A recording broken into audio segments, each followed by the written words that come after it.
Hello everyone, this is Seedstars TV and we are here today with Dr. Michael Agiekum Addo. Hello, thank you for letting us interview you.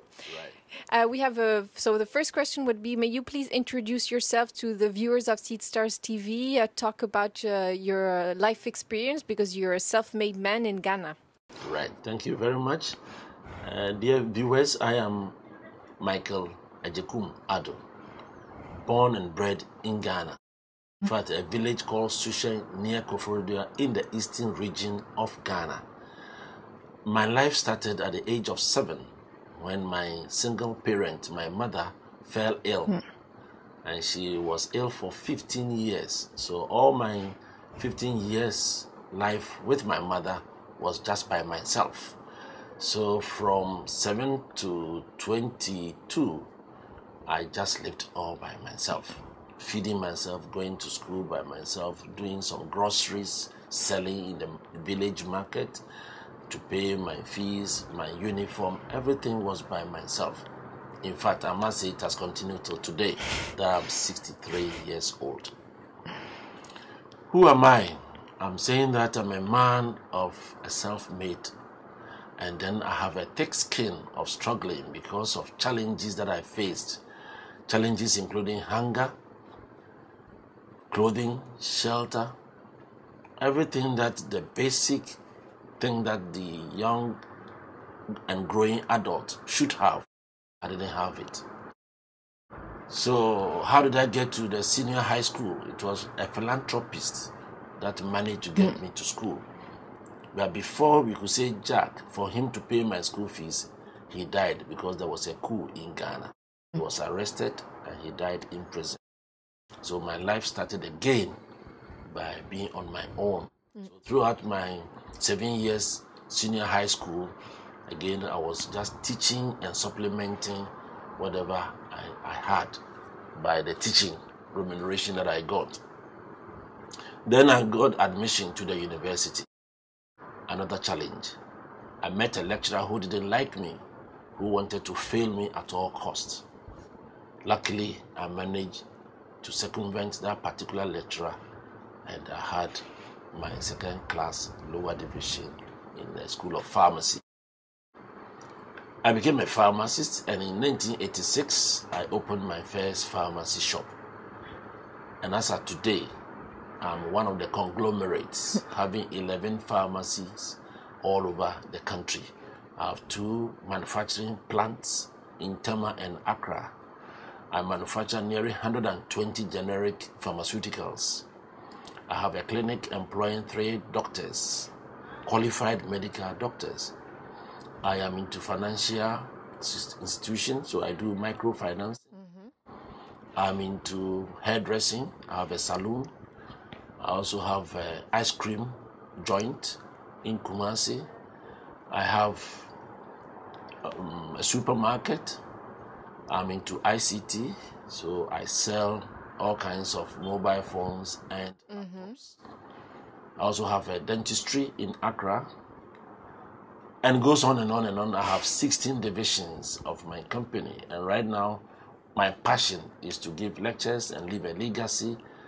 And so I have an NGO, non-governmental organization called Kama Education Project, from which I've made this book, come out with this book, How to Succeed in Ghana, with all the challenges in Ghana.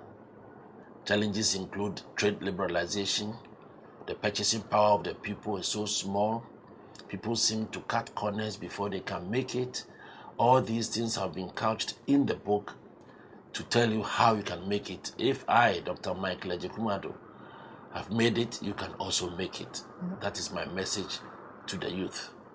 I believe Ghana is a paradise. It can help anybody who wants to succeed and who wants to listen and who would wish to read my book would make it. Thank you. Thank you very much. Are there entrepreneurs in Ghana today? I think so. There are entrepreneurs. People are making it in Ghana. People that see the opportunities in Ghana are really, really making it. There's a guy in the ICT called Mr. Agambiri. He now produces mobile phones and laptops locally. And he He gives it to all the schools, the students and teachers, and he's one of the guys that are making it big time in Ghana. His company is called RLG Company. There is a guy who started from nothing, borrowed money from his friends, and started giving loans to people. Now he's one of the biggest banks in Ghana, called UT Bank. He has even gone for the past 5 years to South Africa, and he's also in Nigeria. He's one of our big-time entrepreneurs. We have another man who was a shepherd boy, and he is now into aviation industry. He has about 3 aeroplanes and about 12 ships moving all over the world. He is called Alhaji Asuma Banda. In fact, he is my mentor. I look up to him to really believe that one can make it in Africa, especially in Ghana. There are a host more. There is a lady, about 40-year-old girl, who is into estate development. Her company is called Manet Estates, and she's doing wonders in Ghana. There are a lot more. Very interesting. And according to you, what are the main obstacles or challenges entrepreneurs face in Ghana to be able to succeed? What are the problems here? The problems we face, one, is the infrastructure. In fact, if you are into any business, you want your products or services to go throughout the country. But the road network is not the best. Our telecommunication, telephone system is not the best. Our utilities like electricity, it doesn't stay on for a long time. It goes off, so you need to buy a generator. So if your finances cannot afford a generator, your business would collapse. Our major obstacle is the borrowing rate in Ghana. Right now, I borrow around 28%. So you can imagine how much can you make to be able to pay off your bank and make profit. Meanwhile, the purchasing power of the people is also low.